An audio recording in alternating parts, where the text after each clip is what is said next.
Why don't straight men read novels? Published in Dazed. Men often read nonfiction books in the name of self-improvement, but many are reluctant to pick up works of fiction.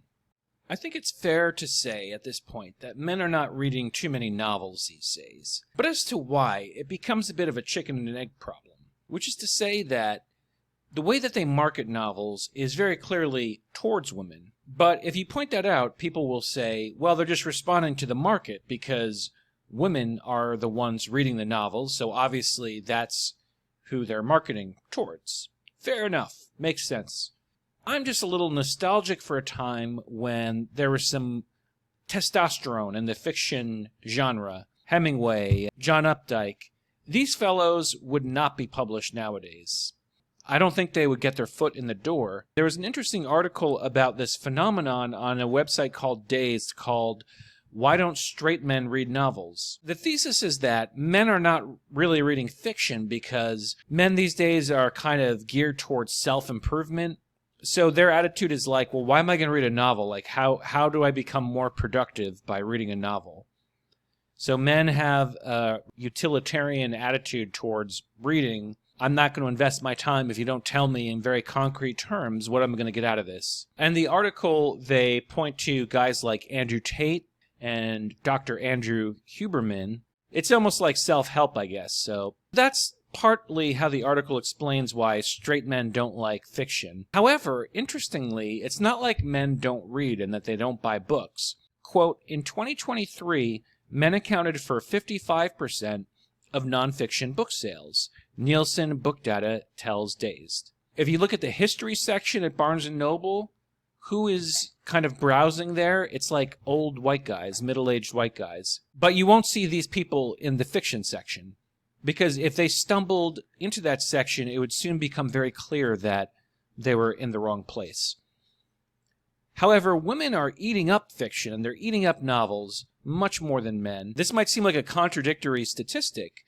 Again, from the article, quote, in 2023, women made up 80% of the book buying market in the UK, US, and Canada, and accounted for 65% of all fiction purchases in the UK.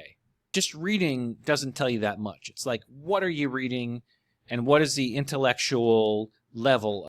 If you're talking about young adult books and Harry Potter and Twilight, it's amazing to me you've got grown women, I think, who are reading that.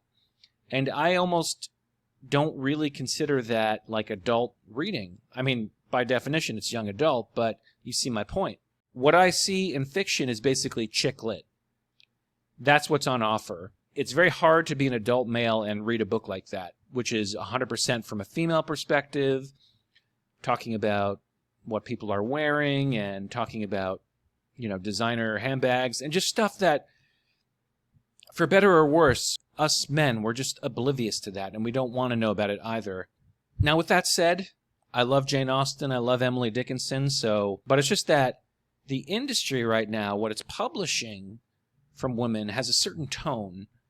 It's almost like listening to a 20-something liberal white girl in America speak. That's kind of the voice of a novel these days. And that's not a voice that I can listen to for very long.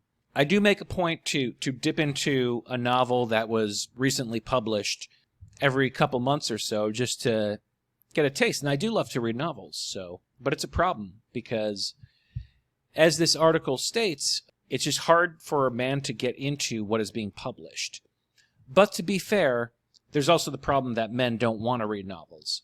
So again, it's a chicken and egg problem. I'm critical of the chick-lit state of fiction, but I'm also kind of agree with this article that I'm critical of the state of men, too, with this attitude that they're like Philistines, they don't want to read anything for art's sake. So it is a problem. I agree with the article, and a very interesting article at that. My name is Michael McCara. Thank you so much for watching.